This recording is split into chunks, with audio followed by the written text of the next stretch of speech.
Welcome to our channel. ఈరోజు recipe వచ్చేసి onion masala curry. దానికి ముందుగా కావాల్సినవి స్టవ్ ఆన్ చేసి కడాయి పెట్టుకోవాలి. కడాయి పెట్టుకొని ఆయిల్ వేసుకోవాలి. ఆయిల్ వేసుకున్న తరువాత మనం ముందుగానే ఆనియన్స్ని పెద్ద పెద్ద పీసెస్గా ఈ విధంగా కట్ చేసుకోవాలి. మీకు నచ్చిన షేప్ కట్ చేసుకోవచ్చు. నేనైతే ఈ విధంగా కట్ చేసుకున్నాను. ఆనియన్ వచ్చేసి పెద్ద పెద్ద పీసెస్ ఉండాలి.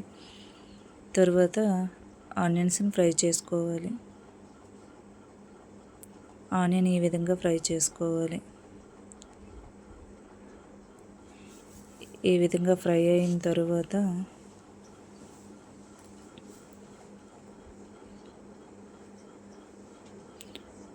ఒక ప్లేట్లోకి తీసుకోవాలి.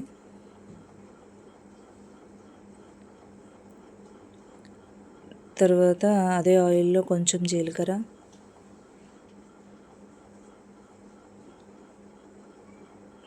కట్ చేసుకున్న ఆనియన్ పీసెస్ వేసుకోవాలి. చిన్న చిన్న ఆనియన్ పీసెస్ వేసుకోవాలి.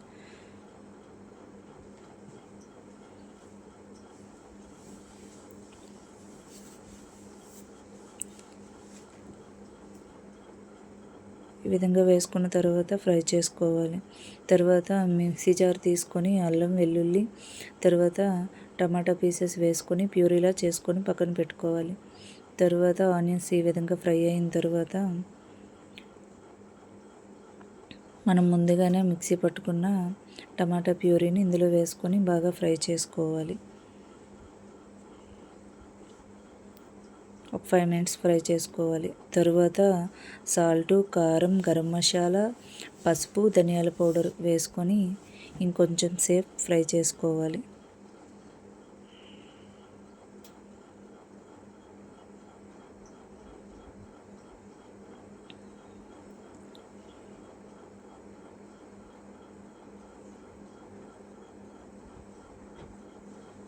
ఈ విధంగా 1 మినిట్ ఫ్రై చేసుకున్న తరువాత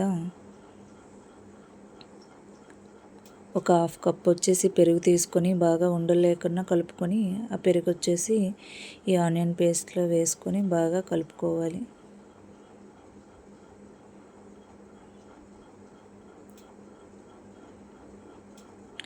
బాగా కలుపుకొని ఒక 5 మినిట్స్ ఉడికించుకోవాలి. ఈ విధంగా ఉడికించుకున్న తరువాత మూత పెట్టి ఇంకొక 1 మినిట్ ఉడికించుకోవాలి. తరువాత మనం ముందుగానే ఫ్రై చేసుకున్న ఆనియన్ పీసెస్ని అందులో వేసుకోవాలి.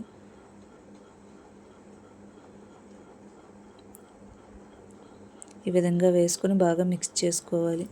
ఈ విధంగా ట్రై చేయండి ఫ్రెండ్. టేస్ట్ అయితే చాలా బాగుంటుంది. ఇంట్లో ఏమీ కూరగాయలు లేనప్పుడు చపాతీకైనా రైస్కైనా కాంబినేషన్ చాలా బాగుంటుంది.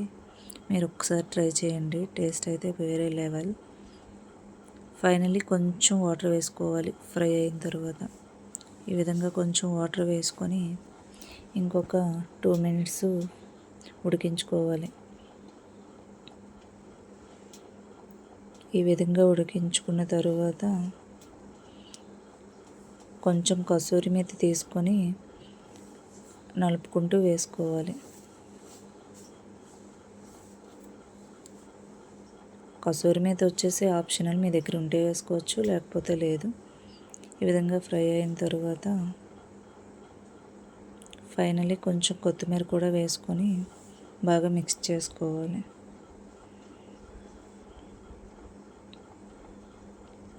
ఈ విధంగా మిక్స్ చేసుకున్న తరువాత స్టవ్ ఆఫ్ చేసేసుకోవాలి. ఫైనల్లీ తయారైపోయింది onion masala curry. Finally serving బౌల్లోకి తీసుకోవాలి.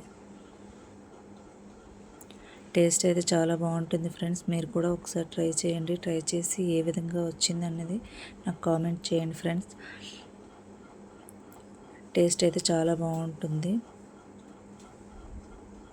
చపాతీ, రైసు, బిర్యానీకైనా కాంబినేషన్గా బాగుంటుంది. ఒకసారి ట్రై చేయండి. మీరే అంటారు చాలా బాగుందని.